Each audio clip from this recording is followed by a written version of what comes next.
Thank you for joining us for the midweek edition of Journalist Hangout. I'm Ayodele Uzubakum. Today on the Hangout, PDP governors meet Jonathan, seek political solution to political leadership crisis. Senate confirms Justice Onoge as the Chief Justice of Nigeria. And later on the program, Naira closes at 444 Naira to $1. Babajide Kolade Otitoju, Yomi Olomofe, and Mujib Jamiu are lined up to be on the Hangout today. If you're ready, let's do it.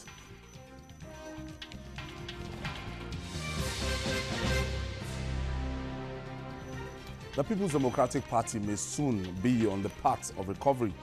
On Tuesday, the former President Goodluck Jonathan made good his pledge to reunite the party when he met with governors elected on its platform.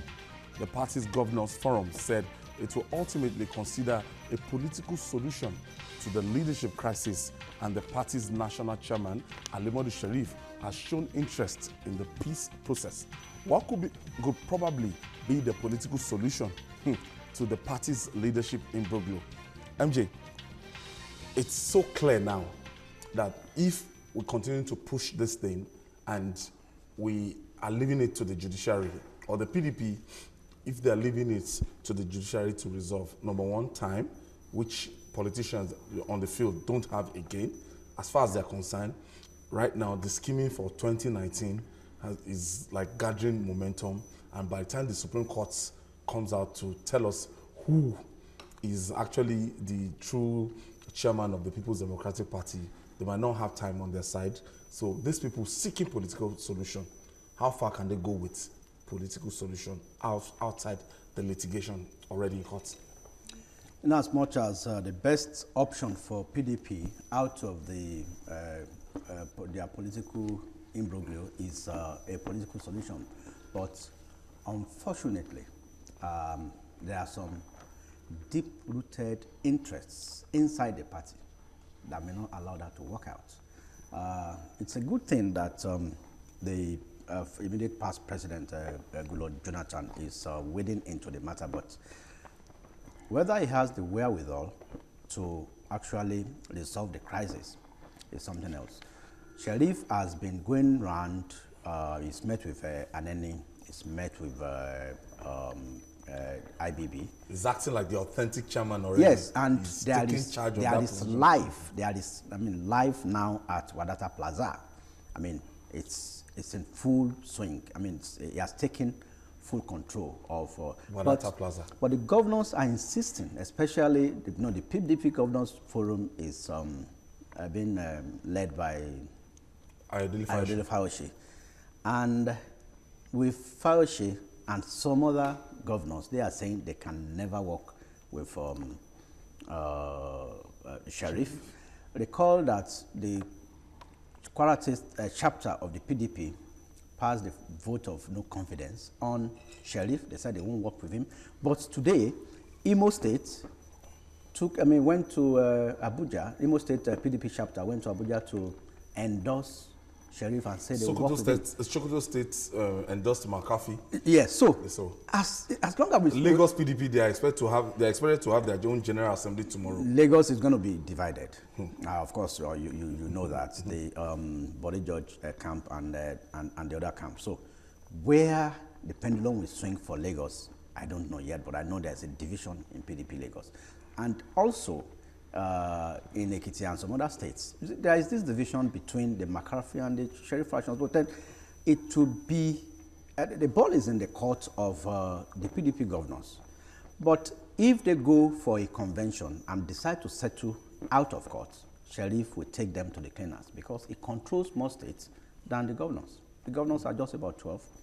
Sharif controls the remaining states. Even there are some states where the PDP has where the PDP is ruling, but Sharif is in charge there. So it's really they must be willing to concede something to Sharif. Sharif says after the convention he's willing to step down. But how will the convention go? Who is going to decide? That is it. Yomi, this is a tough call. It is. But political solution, and I think it's more, it's looking good if somebody on this the caliber of the former president can come together. He has been very quiet, but him coming out now and trying to be the rallying point, I think he can talk to the two factions and sit them down and let's do this, guys. I hope so, Ayo. For me, I believe that quite a lot of energy and time is unnecessarily being dissipated over this chairmanship tussle between McCarthy and Alimodu Sheriff.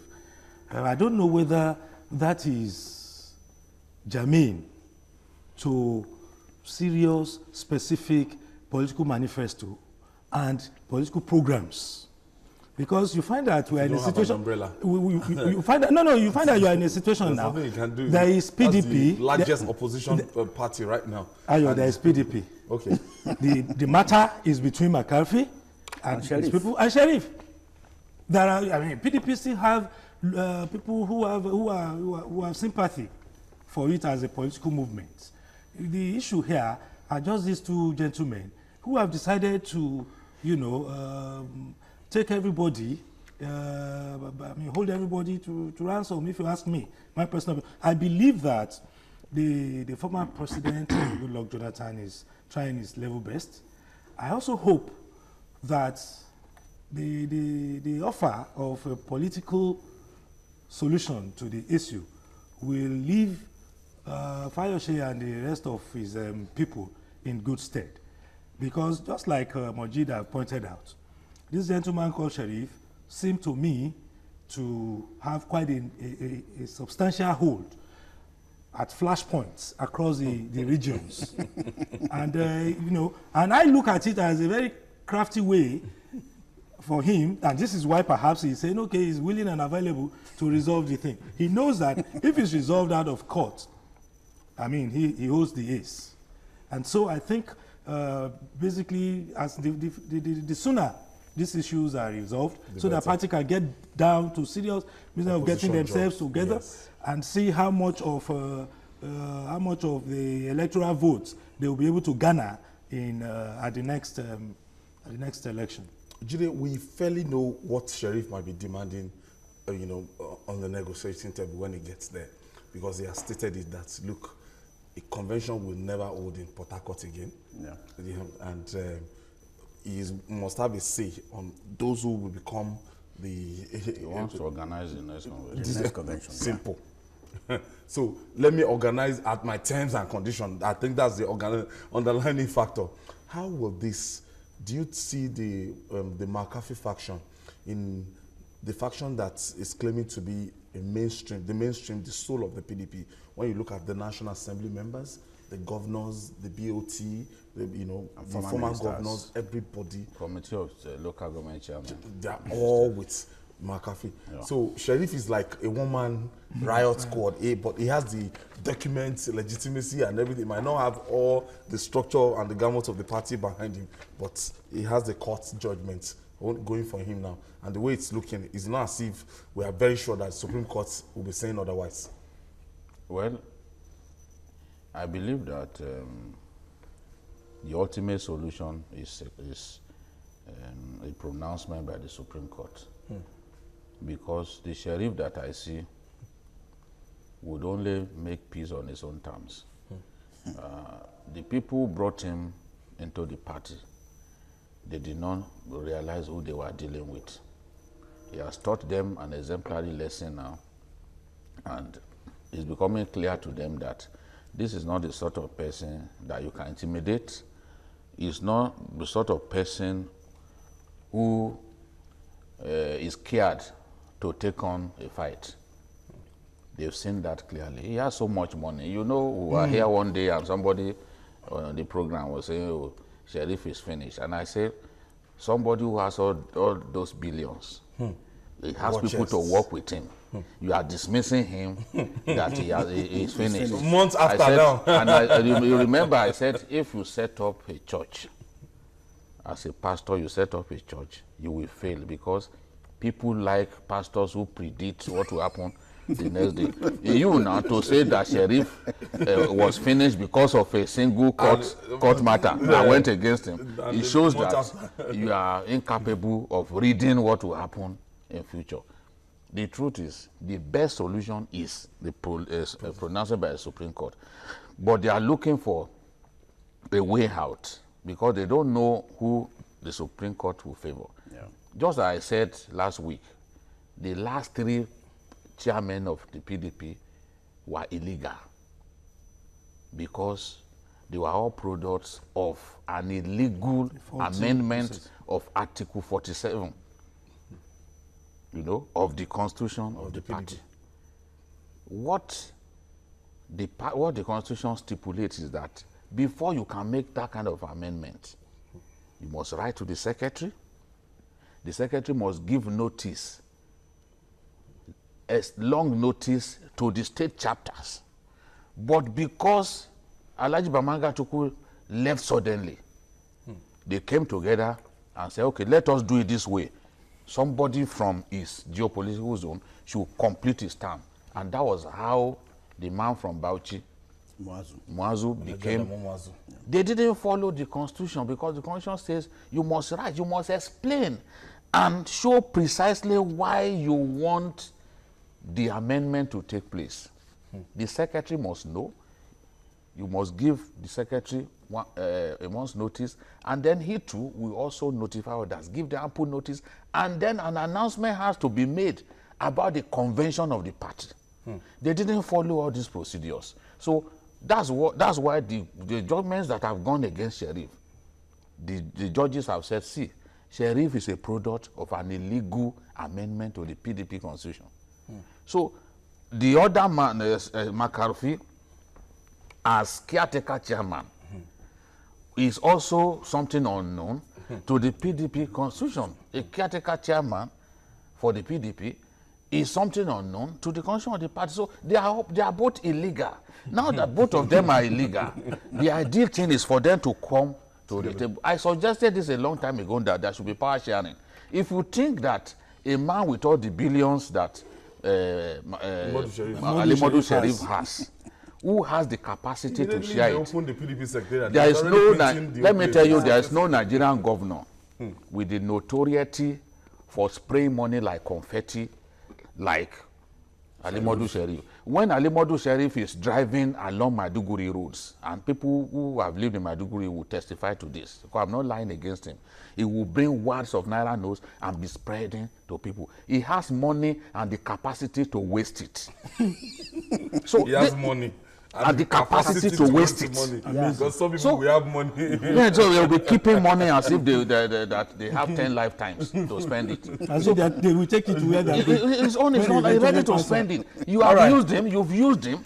He's not the sort of person that you can dump. You are governors, those governors are powerful, but he too has been a governor before. All right, let's quickly take this commercial break. When we come back, we'll discuss more. We're still looking at the People's Democratic Party, and this is Journalist Hangout. We'll be right back after this time out. Please don't go away. Stay with us.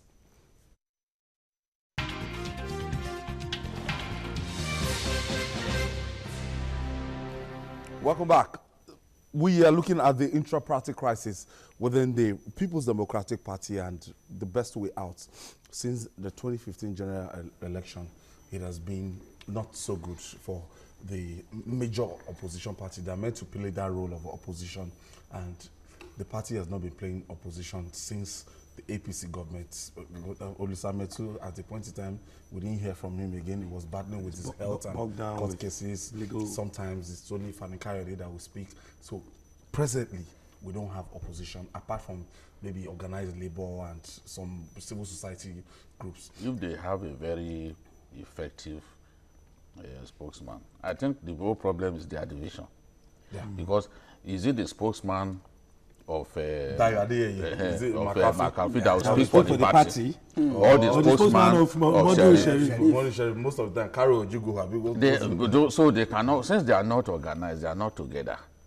They are two disparate groups. There's no way they can mount any coordinated response to government policies. Honestly. That will show that they are better. Squad like in the guise of Alhaji Lai Mohammed in those days. Look, if they have someone like the Commissioner for Information in Rivers State as a spokesman, that guy, he has everything that even Goebbels did not have.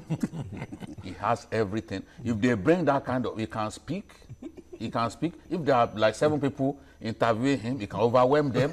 He has mouth. I don't know where Wike got him. But if they have that kind of person and they make him their spokesman, you will see that every day will be churning out all kinds of material, you know, to just attack the government of the day.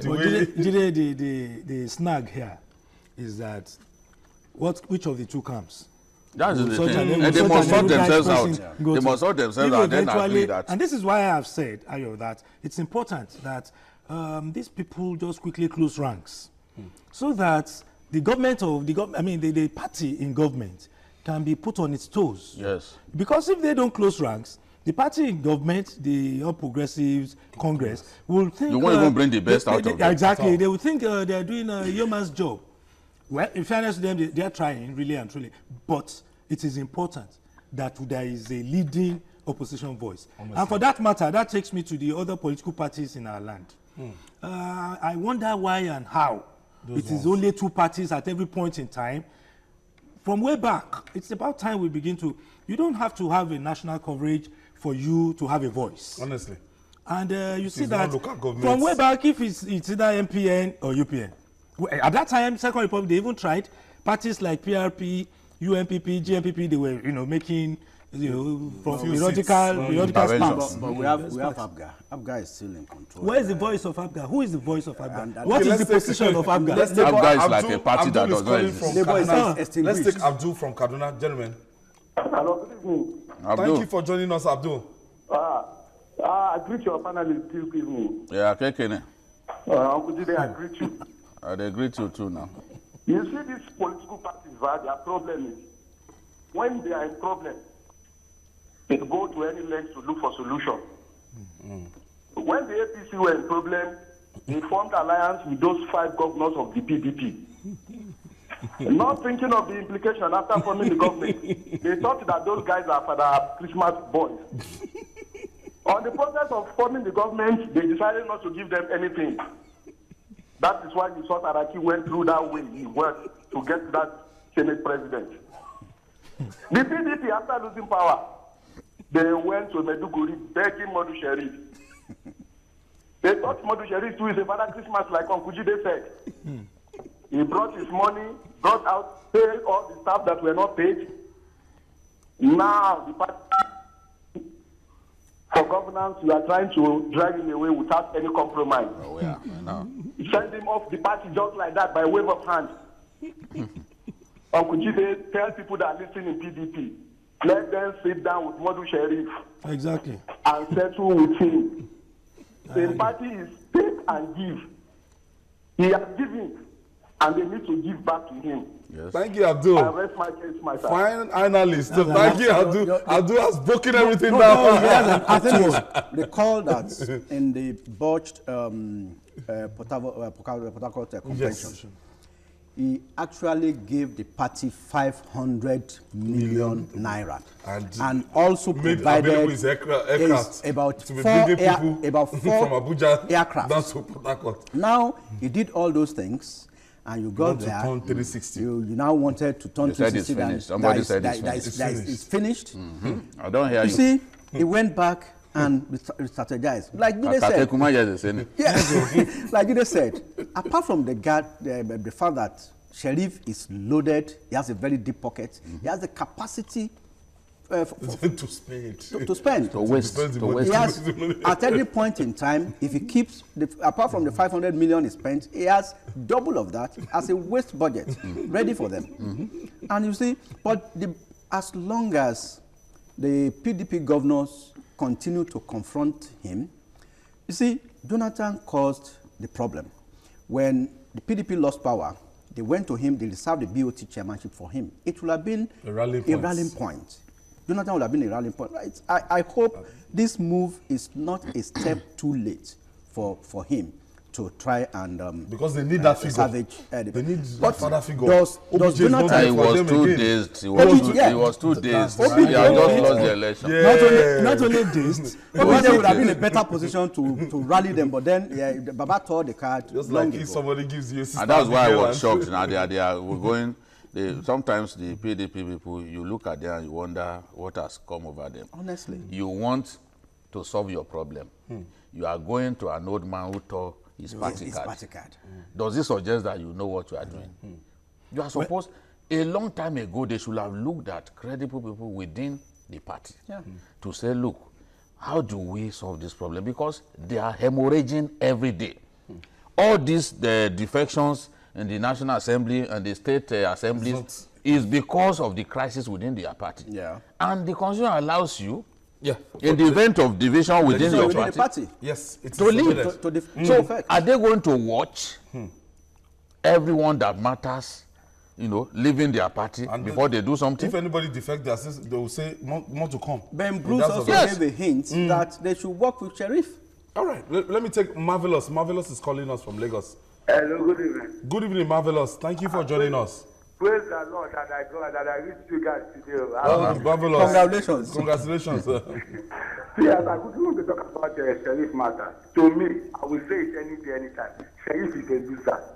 Because to me, I will continue to, the government are not with him, the National Working Committee are not with him, the House of Reps that with him there are not up to 4. And about they have told them that they are noise makers. Yes, Sheriff got his money. We know that, yes, they want to use him as zombie. But once the man is not good to the party, they told him that go arrest. I don't worry, I don't know so when you discover that you married the wife and she has HIV, who to send her away? You will send her away. So to me, I tell you, let Sheriff go and see that first. Thank you, Marvelous. I think that's a part of the problem of PDP. the more you think Sheriff is a loser, and the more Sheriff the more he bounces back. And I think it's so. Man, I have what it takes. Let me tell you, the worst that will happen. I also talked about it last week. They will leave the party for him. He doesn't have people behind him. There are states where we don't have PDP governors, but the respective chapters are not with Sheriff. I gave the example, even Imo State last week, they said, see, we are not with Sheriff. There are other states like that. Even in the north. They sent a delegation in the north. Even in the north today. Even in the north, chapters of the party that are in the north, where APC governors are in charge. Look at Kaduna, for example.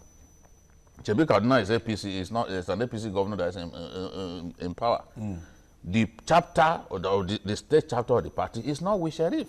Sheriff doesn't have many state chapters with him. That is a fact. So why are they afraid to go to a convention with him? I think all they want is to kick this guy out.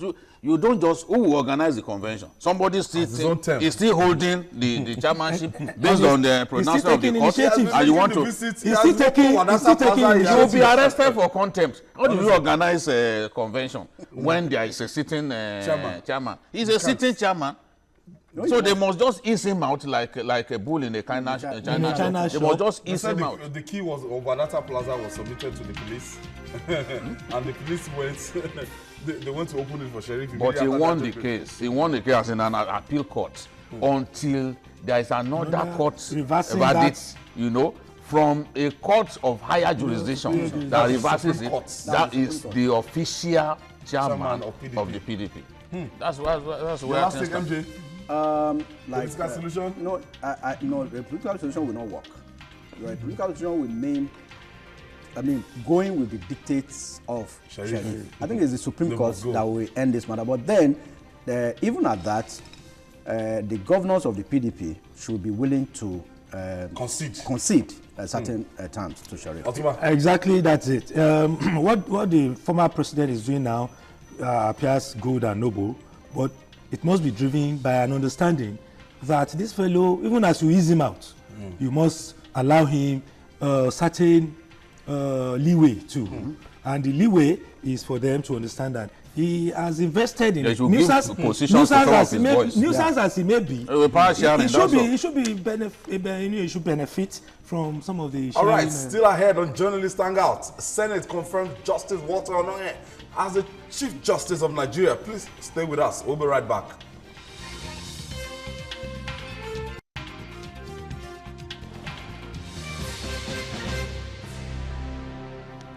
Finally, the Senate has confirmed the appointment of Justice Walter Onnoghen as the Chief Justice of Nigeria. He was grilled for more than 1 hour before it was confirmed. Justice Walter Onnoghen is the first TJN to come from the southern part of Nigeria in the last 30 years. but he's coming in at a time when the justice sector is accused of corruption, and it is perceived as a clog on the wheel of President Muhammadu Buhari's anti-corruption campaign. What lies ahead of Justice Walter Onohen? Julie? I think I'm delighted that we've put this matter behind us. We spoke strongly on Journalist Hangout that there was no need to delay his confirmation or to not confirm him, because it would have amounted to just heating up the polity for fun. But we've seen clearly now that the Senate has taken the right decision to confirm this man, because what we said was, look, if you have goods about this man, present the goods that you have. Let us see what you have against him. Exactly. You don't keep us Nigerians in the dark about your reasons for not wanting to confirm him. You know, because some people somehow had formed the opinion that it's because he's from the South, it's because he's a Christian. After more than 30 years. You know, so, but I like the fact that in our country there are patriots, either among the Yorubas or the Hausa Fulani or the Igbos, the Efik. Amongst our people, there are still patriots. And Colonel Dangiwa Umar is one of the true patriots of Nigeria. He came out strongly and advised the NJC to represent Onohen's name. Because it's only the NJC that has the power to nominate a CGN. It is not the job of the president to nominate a CGN. And we also said on this program that the same way that President Buhari renominated Ibrahim Magu, that the NJC should renominate Onohen. And that's exactly what happened. Because the man who is deputy to Onohen, who next in line, who sent his name to the president. Many people are thought that, oh, because he's going to benefit from it in the event of Onohen not being appointed, would not have supported Onohen. But he, along with others in the NJC, stood firm that this is a case of the judiciary being on trial, the independence of the judiciary being put to test. And they stood firm and renominated this man.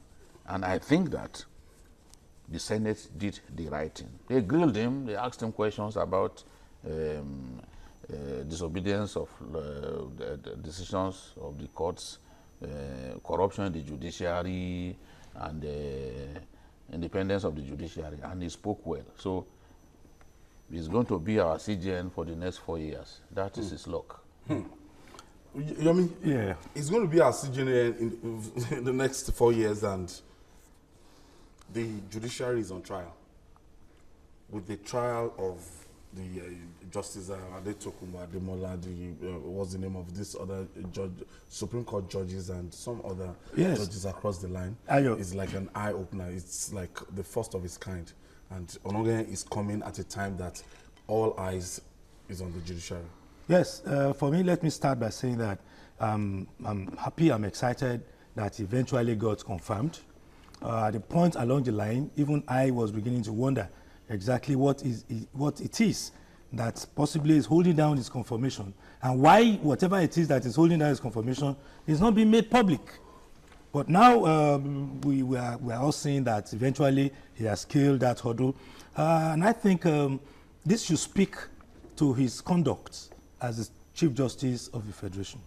He himself is aware of the various intrigues that played out, the various interpretations to all of those intrigues that played out. And I think those intrigues should serve to prepare him to redirect the thrust, the pungency, the independence, the transparency of the Nigerian judiciary and the Nigerian justice system.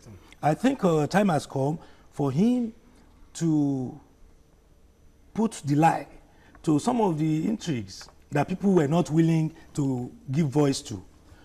Intrigues bordering on integrity, intrigues bordering on financial resources available to him, and even to maybe the next 3 candidates behind him. All of these have happened, and it is now time for him to show that he has come to take the anti-corruption war by the neck and ensure that we're beginning to make meaningful strides. And then again, to see that our justice dispensation processes, you see the way criminal administration, justice administration is in Nigeria, how long drawn out, how tiresome and tiring it has been up to this time. It's an opportunity for him at this point in time to address all of that and to put the judiciary back where in the respected, hallowed and respected vantage level that it used to be. My take. MJ. Yeah, I think it's a good development, and like we canvassed on this program severally, that the body that is endowed with that responsibility to nominate who the CJN will be is the NJC. That's what the extant rule says. So for people to be making some insinuations, there were so many schemings.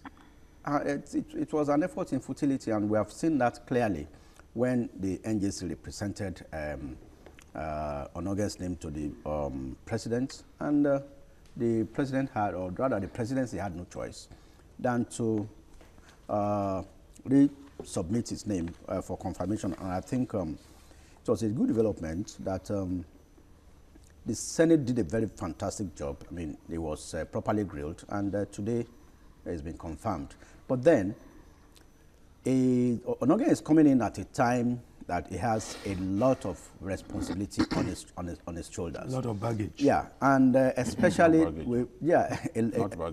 especially the way Nigerians now perceive this judiciary, especially given the fact that a lot of some of these judges are on trial, and the judiciary itself is on trial. So it needs to really carry out a serious reform, like the one done by Aluma Mukhtar, that woman, CGN. She did a fantastic job aimed at cleaning up the system. I think it should follow on that footstep and ensure that we have a saner judiciary where hopes could be restored, that now the judgment does not go to the highest bidder, and that people can, the way we see them as quote and unquote our lords, they continue to remain our lords. Julie, the way we are talking about the confirmation of what Onoge, can we also be this optimistic that Ibrahim Magu sometime, someday, very soon, is going to be confirmed? Yeah, I think that the Senate exists to serve the interest of the Nigerian people. If it is not simply a hostile Senate, a Senate of selfish individuals who ought to have retired from politics, then they will do what is right. Ibrahim Magu is doing a fantastic job at this time. It's there for everyone to see. The recovery is being made, the aggressive manner in which they are going after people who are perceived to be corrupt. Those who are buried our money. And the results are showing. The results are showing. So all you can do is to just allow that young man to continue with his job. The president has shown, as we suggested to him on this program, that he still has faith in Magu. Yes, the DSS they came with their... They made some mistakes, that watery security report that they didn't even properly investigate before sending that letter before sending the memo to the Senate. But right now, the president has shown clearly that this is the person that I want. So if they don't confirm him, he remains on that job. We continue to do it. And I'm also happy because I know that the acting president is a believer in the abilities of Ibrahim Magu. No doubt about it. So the acting president and his boss believe that this is a man for the job. He's been investigated by the Attorney General and not found to be corrupt, not found to have abused his office. So the Senate should not waste our time. They should just go ahead, confirm this man, and so that the positive energy that he has demonstrated in fighting against corruption can continue. All right, I'll take my last break. When we come back, we'll talk more. We're still on to journalist Hangout, reaching you live from Television Continental here in Lagos, Nigeria. We'll be right back after this break.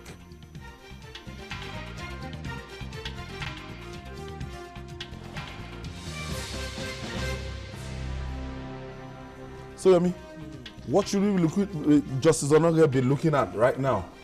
First, and administration of justice, quick dispensation of justice, and the reforms that Justice Aloma Mokhtar started.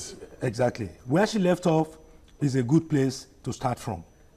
Accelerated hearing, accelerated justice processes, and he should, to my mind, not allow external parties to come into the judiciary to attempt to sanitize the judiciary for him. He ought to take it upon himself, fast and quick, to begin to see that bad eggs are weeded out.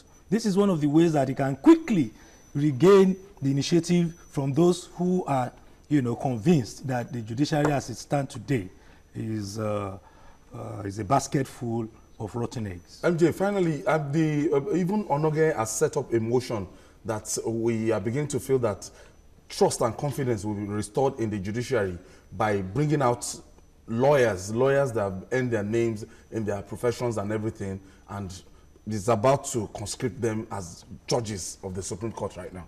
Yeah, I think it should throw out the bad eggs in the judiciary and also inject fresh blood. Bring people from not the normal civil servants, from magistrates to bring people from practicing lawyers, senior advocate of Nigeria, private practice, practice, and even from the academia. You can bring them into the judiciary, at least to sort of because some of them are so docile. But those in academics will help to inject fresh blood into the judiciary. And for the Senate on Magu, I think it's in their best interest to see what Nigerians want and hacking, and also look at the same way they confirmed Onogen. If they for as many times as they reject Magu, I think the presidency should represent Magu. We don't want anybody apart from Magu. So if it's not Magu, it's not the same thing. Magu. Yeah. All right. Moving on now, gentlemen. Last week, the Central Bank of Nigeria rolled out a new forex policy in a bid to strengthen the naira. Between then and now, the CBN has injected about $541 million into the foreign exchange market, and the value of the naira in the parallel market has jumped up by 85 naira.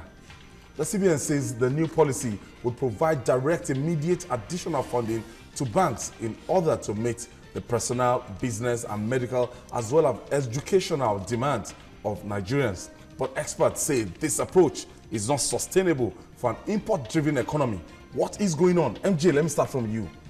Yeah, I think we should commend the efforts of the acting president, Professor Yemi Osinbajo, who actually gave a clear directive to the CBN governor to act. But then, we should also recall that the diplomatic shuttles to the Niger Delta by the acting president is paying off, because I think there is a seizure in the pipeline attacks for now. Our crude oil is now at about 2 million barrels per day. And as alluded by Kachiku. Yes, and also recall that we've been having crude oil prices at about 50. So all this, if you put it, if you add them together, it's not as bad as the way it was. 32, 31. Because it's coming up now. Last year alone, Nigeria and Algeria lost about $1 trillion to pipeline attacks and a lot of shortings. For a struggling economy. Now, $1 trillion is. Now, if the CBN is injecting, in the last 1 week, the CBN has injected about $500 million into, but then it is not sustainable, because as long as we continue to have a penchant for foreign products, our about 60–70% of our petroleum products are still imported, and we still import quite a lot of bags of rice, and and even ShopRite, shopping mall, big shopping mall foreign sold more champagnes in Nigeria than it did in South Africa for more than 10 years in just a single year. And this is, we use foreign, we do forex to drive all these things. So as long as we continue to drink the champagne which we don't produce here, as long as we until probably the Dangote refinery comes on stream, and I think that's... It's not as if it's so germane to our survival. Yes, if you don't drink champagne, but you then are not... The short-term action by the CBN has at least strengthened the naira up to about 90 naira in just about a week, from about 520 to about 430, 440 thereabout. It's hovering around that now. So, but... And we expect it to go more. We also we expect that it to go down more, but we need to also check ourselves. It's not something the CBN can do alone, because we can't continue to pump in the dollars. Yomi? Yes, Ayo. Let me start really by saying that I personally appreciate the efforts of the acting president. We must give it to him that the relative stability we are seeing in the volatility of the naira to the dollar is likely due credit ought to go to the efforts of the acting president. The trips around the Niger Delta and the results we are seeing, which is relative calm, has allowed for production of crude to go up, and this in some ways will have its effect on our earnings. The effort of the CBN too, I'm also happy, because I recall that on this program, we went to town to say that the CBN appears to be doing the same thing the same way over time, and is trying to get us to expect different results. Now the CBN apparently has some listening ear. They have girdled up, buckled their belt, and they're injecting initiatives that appear for now to have a stabilizing effect on our naira. Beyond this, I think CBN must go the next level, which is to begin to speak to government about initiatives that can encourage exports. Because for as long as we do not export, for as long as we continue to import, we import all of the time, we are not exporting. And when we export, the only thing we export is our crude. If we are not also selling to the international market, there's no way this policy has injected by this new initiatives as introduced by the CBN. There's no way it won't get worn out along the line. So I think time has come for CBN to put on its thinking cap beyond these immediate temporary palliatives, and for an atmosphere to be put in place for local manufacturing, for local production, and to step up advocacies for exports. Do you know what are we doing right? That from 520, we now have hovering between 440 and 450. What do you think we did right? Well, we did not do anything too differently. What we've done is to throw money at the problem. Nigerians are very good at that. It is only export competitiveness and balance of trade that can guarantee currency stability and, in fact, currency strength. The robust nature of your economy is seen by everyone in form of the strength of your currency. You get the point that I'm making? So if we continue along the path that we are in now, we will not solve the problems. Just temporarily we will appear to be solving the problem, but we won't be able to stop the slide of the naira. We need well-coordinated fiscal policies before we can actually address this problem. Yes, we've been able to stop the slide a little bit. We've gained more than 80 naira within the last few days. Sanusi was doing that as CBN governor. But the cushions that Sanusi had, the hefty nature of the Nigerian foreign reserves at that time, we do not have it now. Yeah. So there's no CBN governor. There's no CBN governor. Growing now. I think the thing is going It's on. very marginal. Very marginal. The growth is marginal. We are not up to 30 Yes, billion dollars. yeah, we are not. I think maybe 27, 28. The growth is marginal. It's not what you can roll out the drums about. So we do not have the cushions that Sanusi had. So we can't defend the naira the way he used to do. He was defending the naira at a huge cost. We can't do that now. The solution is to export, improve our earnings from all kinds of sources. This other solution, the solution in my view really is the supply. We must have supply of the dollar from diversified sources. When you have enough supply of the dollar from diversified sources, that is when we will be able to say, okay, this problem, we are solving this problem. Even if we continue, even if petrol gets sold at, let's say, we are doing 2.7 million barrels a day, it still won't solve the problem. It won't keep your currency very strong. Other countries of the world are not operating multiple exchange rate. We continue to operate. We continue to operate multiple exchange rate. In the end, multiple exchange rate does not boost the strength of your currency. It in fact weakens your currency. It encourages, it encourages round tripping and other illegal acts that cause substantial damage to the economy. Wow. So this is a straightforward thing. We are just throwing money at the problem. And one person who does not believe that throwing money at a problem is the solution, and you're in 30 years, the value of the Nigerian currency has declined from 60 naira to a dollar to 445 as at this afternoon. Wow. So we need really strong measures to address the slide, not simply throwing money at it. MJ, further advice for the central bank and the acting vice president?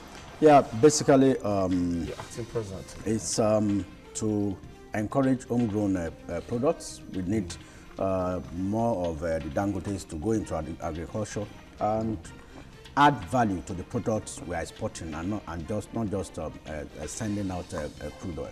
If we refine our crude in Nigeria, there are about 30 components that you can derive from byproducts. Yeah, so we can't continue to have a situation where we have scarcity of aviation fuel, and we'll say we are an oil producing country, or even LPG. If we stop importing refined petrol, some of the dollars that we set aside for the importation actually go into other needs. Yeah. And so, Ayo, for me, I think CBN must address this multiple forex window. We have spoken about it before now.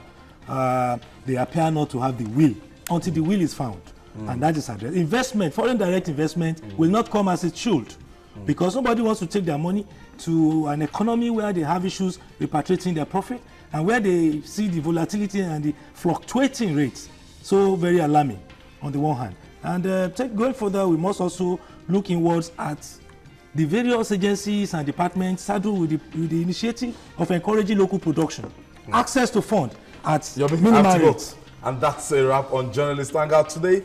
Join Veronica Danikoi tomorrow for another interesting episode of the program. You can also watch Journalist Hangout on YouTube at youtube.com/TVC News Nigeria. Our feedback channel is Journalist Hangout at tvc.tv. I'm Ayodele Osubaku. See you next week.